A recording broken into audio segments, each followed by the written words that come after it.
This is ASO Television News. I am Haris Sidi Siraj. The headlines. All Progressive Congress wins area council elections in Kwali and Abuja Municipal Area Council. FCT Minister Wiki expresses disappointment over low turnout of voters in area council elections. An NDLEA arrests suspended member of Ondo State Security Network. Another news in detail. The incumbent Speaker of Kwali Area Council, Mr. Nuhu Daniel Kwali of the All Progressive Congress, has emerged Chairman-elect of Kwali Area Council following the just concluded FCT Area Council elections. Mr. Daniel Kwali secured over 17,000 votes to defeat his closest rival, Muhammad Haruna Pai of the People's Democratic Party, who polled 8,575 votes. Announcing the results at the Independent National Electoral Commission area office in Kwali on Sunday morning, the returning officer, Olympus Idre, declared Mr. Daniel Kwali the winner, having satisfied the requirements of the law. 1,073 votes.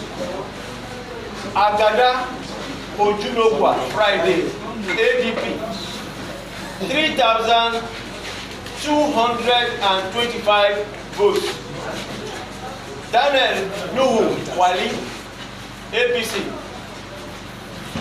17,032 votes. Yakubu Dogara Abga, 47 votes. Umar Yakubu Yanoti APM, 18 votes. Kaura Hassan MPP, 28 votes. Haruna Pai Mohammed PDP, 8,575 votes. That Daniel Nuhu Kwali of APC, having satisfied requirements for the law is hereby declared the winner and returned elected. Correspondent Abdullah Mukhtar reports that the Kwali Area Council election was conducted peacefully across polling units, with observers commending voters for their orderly conduct and the INEC officials for a smooth exercise. Now, the candidate of the People's Democratic Party, Mohammed Kasim Ikwa, has been declared winner and duly elected chairman of Gwagwalada Area Council in the just concluded FCT Area Council elections. Our correspondent Abdullah Mukhtar reports that the returning officer, Philip Agben, announced the result after collation at the Independent National Electoral Commission office, stating that Comrade Kasim polled 22,165 votes to defeat other candidates in the contest. He was subsequently declared winner, having satisfied the requirements of the law. Party NNPP received 175 votes. Party PDP received 22,165 votes. Party SDP received 432 votes. Party YPP received 158 votes. That Mohammed Kasim of PDP, having satisfied the requirements of the law, is hereby declared the winner and is returned elected. Thank you very much. Yes. The Independent National Electoral Commission, INEC, has declared Christopher Mikelengu of the All Progressive Congress, APC, as the duly elected chairman of the Abuja Municipal Area Council. The Arma Coalition officer, Andrew Abue, announced that Mikelengu, the incumbent chairman, has secured over 40,000 votes out of the 62,861 valid votes cast to emerge winner of the election. According to official results, the African Democratic Congress, EDC, came second with 12,109 votes, while the People's Democratic Party polled 3,398 votes. Abue disclosed that 2,336 votes were rejected, bringing the total votes cast to 65,197. He added that AMAC has 837,338 registered voters, with 65,676 voters accredited for the exercise. Reacting shortly after the announcement, the APC coalition agent, Gambo Babali, described the election and coalition process as credible and transparent. He commended INEC for what he termed a thorough and open process across polling units, Ward Coalition Centers and the Amak Coalition Center. Babali noted that the PDP won 2 ward councillorship seats in Karu and Karishi, describing it as evidence of fairness in the exercise. Now, the Independent National Electoral Commission has declared Mr. Joshua Ishaku of the All Progressive Congress APC as the winner of the Bwari Area Council Chairmanship election. Announcing the result on Sunday in Bwari, the returning officer for the election, Professor Mohammed Nuruddin, stated that Ishaku polled a total of 18,466 votes to emerge victorious in the February 21, 2026 poll. According to the results declared, the candidate of the African Democratic Congress secured 4,254 votes, while the Zenith Labour Party polled 3,550 votes to place second and third, respectively. The chairmanship election was conducted across the 10 wards of the council: Ibu, Shere, Dutse, Ushafa, Biazin, Kuduru, Kubwa, Usuma, Bwari Central, and Kawu. The declaration adds to the series of results emerging from the 2026 FCT Area Council elections as political parties assess their performance ahead of future contests. Still from the FCT Area Council elections, the FCT Minister Barrister Ezenwo Wissomuki has expressed disappointment over the low turnout of voters in urban areas compared to the satellite towns. Our correspondent Usman Katu Umar was in the minister's inspection entourage and now reports. The atmosphere across the Federal Capital Territory remains calm as residents headed to the polls to elect their local council representatives. At several polling units in the city centre, officials from the Independent National Electoral Commission (INEC) were ready, and security staff maintained a strict vigil to prevent violence. However, the expected surge of voters did not materialize in the heart of Abuja. FCT Minister Barrister Ezenwo Wissomuki, after monitoring the conduct of the exercise in both polling units at the city centre and satellite towns, shared his observations with newsmen. Everywhere is peaceful.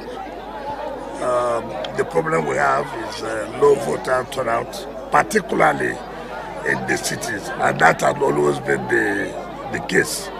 But going right to some of the satellite towns, you can see that it's quite impressive. Coming to this polling unit, you can see the number of persons that are here. Just like other ones, we went. It's unfortunate in the city, very low turnout. And in an off-cycle election like this, it's always the case. So, but what's important is that its election is peaceful, no violence, no snatching of ballot papers and ballot boxes.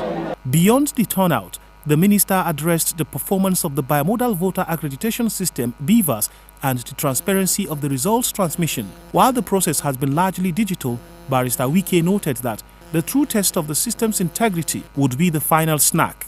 He also took a swipe at critics who questioned the movement restrictions imposed during the election period, insisting that such measures are standard procedure to ensure a secure environment. It's unfortunate. I thought as a senator that she should be able to read.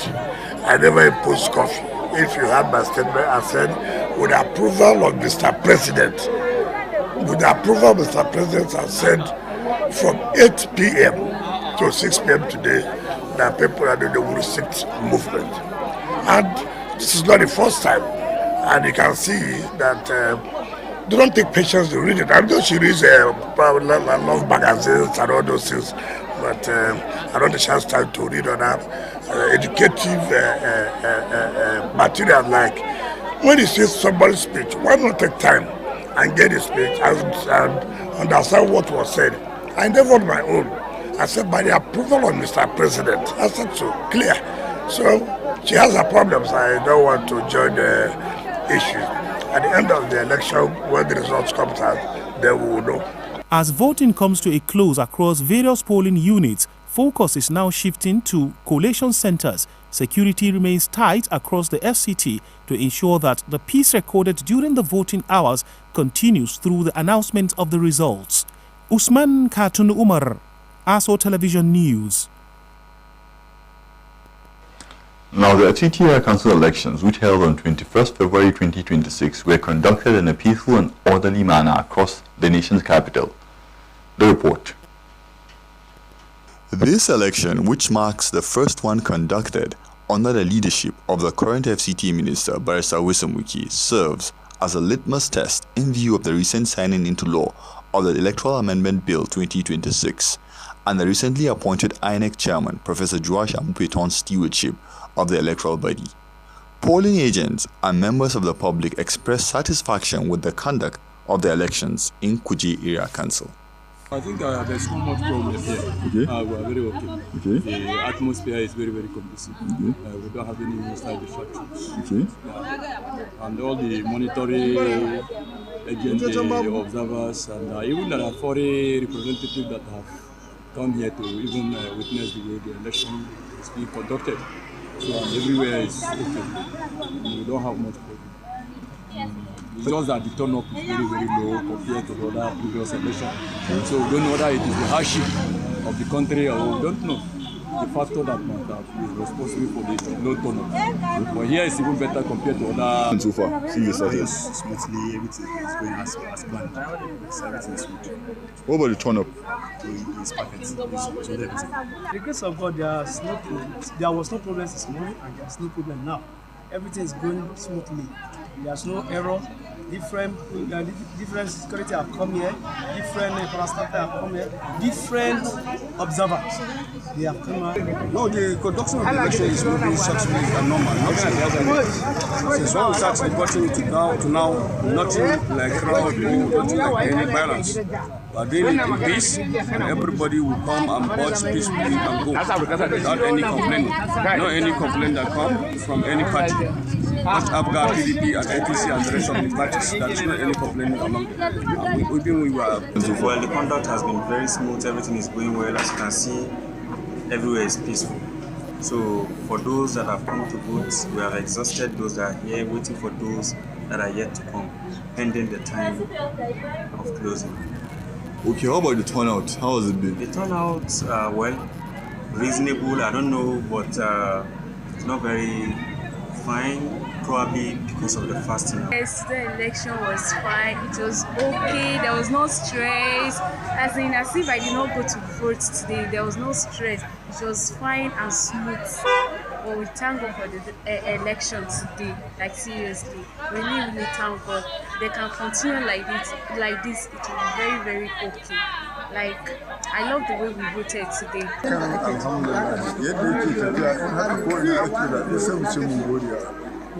daga ana yin shi lafiya sai dai yan matsalar da ba a rasa ba saboda canjin wurin zaɓe da wasu suka samu wasu suka duba sunan su ba su gani ba ko sun ga suna nan ba su zo daidai ba sai su sake filin ne da shi ne za a iya cewa an samu matsala wajen amma a zaɓe kan in haka yake tafiya to mu gode alhamdulillah ba tare da wani ya ɓata. Now, the All Progressive Congress has won the Ungogo and Kano Municipal State Assembly by-elections held on Saturday. In Kano Municipal constituency, the APC candidate Aliyu Nabil Daneji polled 7,484 votes to secure the seat and will represent the constituency in the Kano State House of Assembly. The returning officer, Professor Ibrahim Tajo Siraj, announced the result on Sunday and declared Daneji duly elected.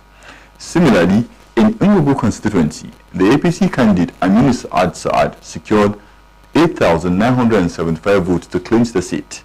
His closest rival, Shuaibu Hashimu of the Action Democratic Party, garnered 54 votes. Professor Ali Tijani Abdullahi, who served as a returning officer for the constituency, declared Saad winner and returned him elected. The by-elections were conducted to restore representation in the Kano State House of Assembly following the unexpected demise of the former legislators.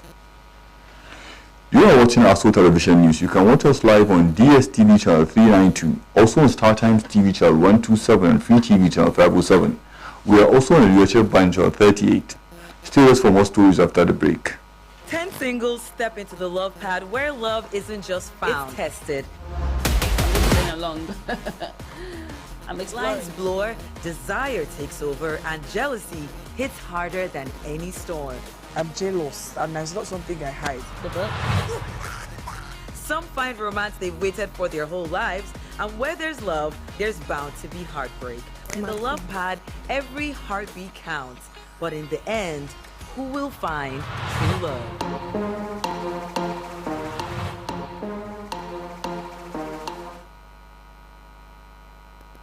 Now, thanks for staying with us, and the news continues.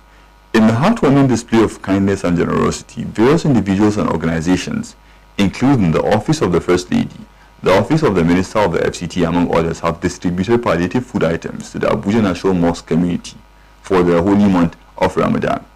The distribution overseen by the Palliative Distribution Committee of the Abuja National Mosque, headed by Ustaz Abubakar Sadiq Muhammad, included 25 kg and 50 kg bags of rice and cartons of spaghetti.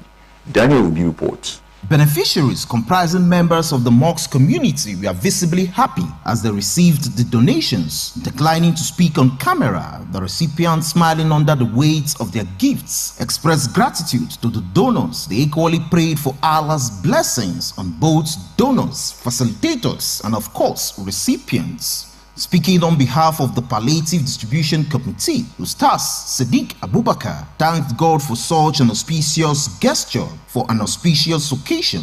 He thanked the donors for their benevolence, praying that Allah accepts their gifts and grants them prosperity. This is a continuation of what we started last week, and now that Ramadan is just by the door, Our Excellency felt that we should have the other items. We have 100 bags of rice and 100 cartons of spaghetti. That is aside what she has provided earlier. And of course, the FCT Minister, Yonsem Wuke, has also given 100 bags of 25 kg rice. The Defense and Police Women's Association also has given us 20 bags of 50 kg rice. Ministry of Works has also given us 20 bags. So this is what we are doing today, to distribute these items to the needy before the commencement of Ramadan. The distribution is part of efforts by individuals and organizations to alleviate the economic hardship faced by many Nigerians, particularly during the Ramadan period. Daniel Obi, ASO Television News. As part of President Bola Ahmed Tinubu's renewed agenda in empowering the society, National Progress Network has conducted a welfare distribution to outstanding agents participating in the e-membership registration exercise across 6 area councils of the FCT. Convener National Progressive Network, Town Planner Abubakar Sadiq, while addressing newsmen during the welfare distribution exercise held in Abuja, disclosed that the gesture is aimed at motivating grassroots mobilizers and strengthening local people and the APC member base across the FCT. Pelumi Adeyemi reports. As the holy month of Ramadan emerges, as well as the FCT Area Council elections, the National Progress Network, under the initiative of Town Planner Abubakar Sadiq, rewarded agents from the 6 area councils of FCT who recorded highest number of registered members with foodstuffs, cash prizes, new sewing machines, brand new phones, and other gift items. Town Planner Abubakar commended the dedication and commitment of party agents and urged them to intensify efforts in the forthcoming area council elections. The trickle-down effect, and politics, they said, is local, like I've always said, and that's why today we try to exemplify what the Renew Hope is. It's not like a campaign, talk anymore. Be impactful, and that is what we try to be doing, and we're doing consistently to make sure that those people that it's reaching them, they know that this is not just politicking. It has been coming. So now that it's coming to the political time, we still tell them that it's like a bargain. We've already put them, and we're telling them that we're not coming to tell them we will do. We've been doing and we'll continue to do, and they should know that this is the best bargain for them. APC is just the shop party, and any other person is struggling to find his foods. And we're solidly behind this, and we are ready to continue doing this till they understand that it is a continuity. It's from the local government elections to the presidential election. Speaking, the APC chairman, Abdul Malik Usman, commended President Bola Ahmed Tinubu's Renewed Hope agenda for empowering this society and urged party members of the All Progressive Congress to be committed in supporting the president in taking Nigeria to greater heights. Today is one of the factor that you will say the party is ready, because giving out this is going down to the grassroots, and it will touch the life of the people, and that anybody who benefit from this will be ready to vote for the party again, so that this kind of thing will multiply. That is one. And for the campaign, you can see that some of us that were inside the hall have disappeared now. We are working round the clock, mobilize and sensitize people to come out on the coming Saturday, that is 21st, to cast their vote for the ruling party. To sincerely express our gratitude to our brother and our friend who has extended this gesture. It is our firm conviction that this is going to be a determining factor of our victory, inshallah, in the forthcoming area council election. The beneficiaries at the event also have this to say. In fact, we are very, very happy, and we pray for this very gentleman. May Almighty Allah to continue blessing. The National Progressive Network, under Town Planner Abubakar Sadiq initiative, urge all registration agents to give their best and seize the opportunity to contribute to the party's growth. Lumi Adeyemi, ASO Television News.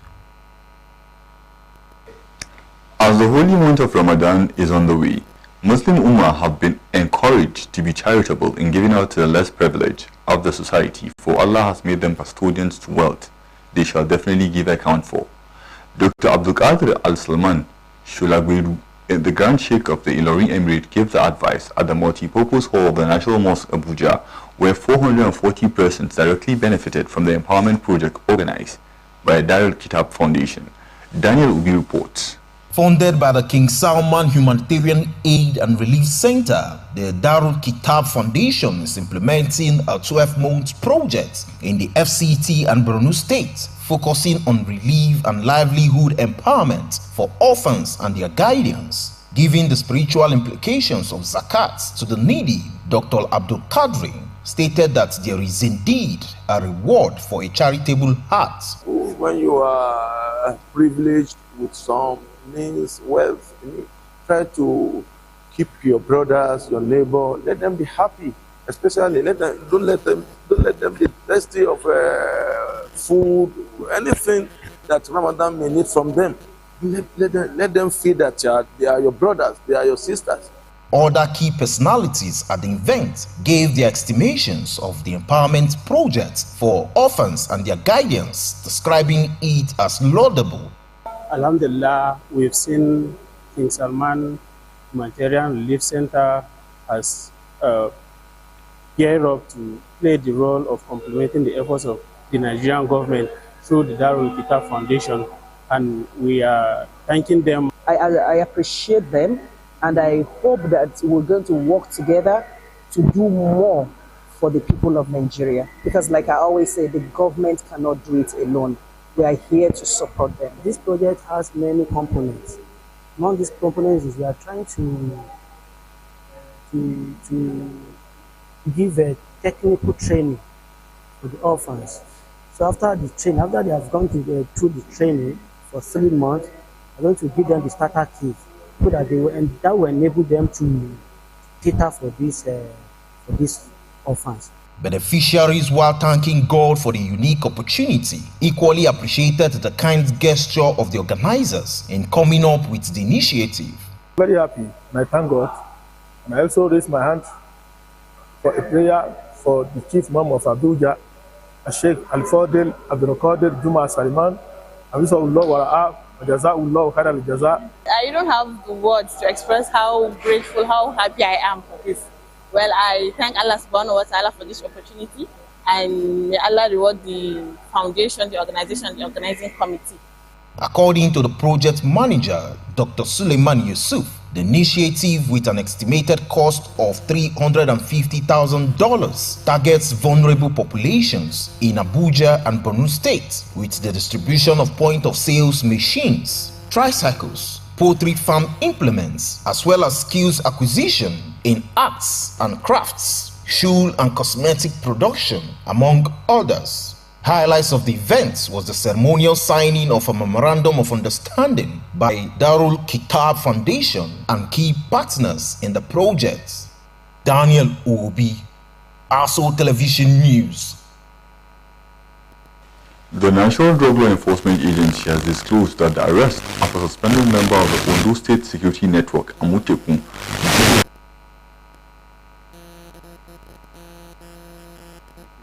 recovered from his shop in December 2025.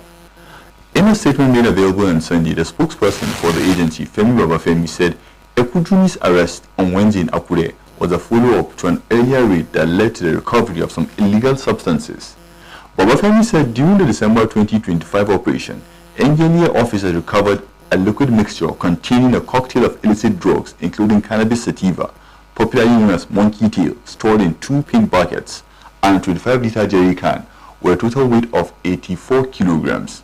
He added that another consignment of cannabis sativa weighing 4 kilograms was recovered in a bag in presence of Ekujumi's wife, Modupe, while he was absent. The arrest was a follow-up operation to the seizure of about 90 kilograms of illicit drugs recovered from his shop last December. On 10 December 2025, operatives of the NDLEA raided the residence of Julius Ekujumi in Akure. During the operation, the following exhibits were recovered in the presence of Modupe Ekujumi, wife of Julius. According to the arts agency spokesperson, Modupe admitted ownership of the recovered exhibits and also revealed that her husband had advised her to venture into monkey tail business. The NDLEA confirmed that Modupe had been charged to court and that following her husband's arrest, the charge would be amended to include him. Ekujumi was earlier suspended alongside Abu Taiwo and Akinsipe Victor by the state Amutekun security network after they demanded better working conditions. The agency later declared the trio wanted over allegations of misconduct and breach of its rules and regulations.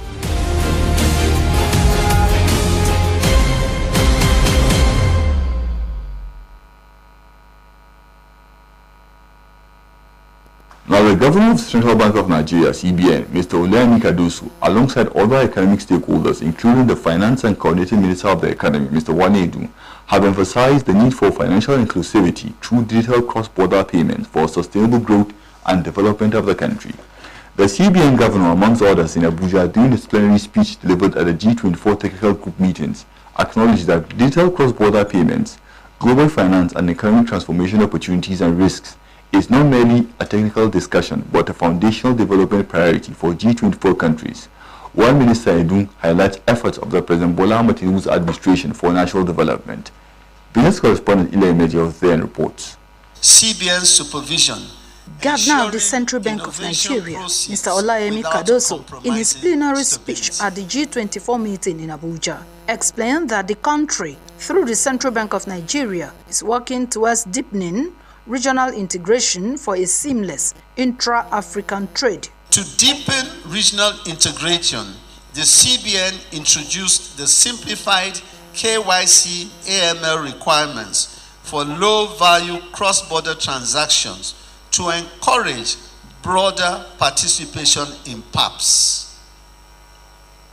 This has eased transaction processes for Nigerian SMEs by reducing paperwork and enabling faster, more seamless intra-African trade payments. Earlier in his welcome address, Minister of Finance and Coordinating Minister of Economy, Mr. Wale Edun, stressed on the ongoing efforts of the federal government for stabilization and growth acceleration, as well as consolidating macroeconomic stabilization. The ongoing reform program does provide a compelling and quite technocratic case study in resilience, course correction, and institution building. His Excellency President Bola Ahmed Tinubu, President of the Federal Republic of Nigeria, his broad economic strategy is anchored on a bold, I would say, 3-phase program of market correction, stabilization, and growth acceleration. The meeting, in collaboration with other international partners, focuses on accelerating digital cooperation, advancing regional value-added manufacturing, and industrial diversification. Ile Emeje, ASO Television News. And that's the news. On behalf of the editor and the production crew, I am Hadisi Disraju. Many thanks for watching.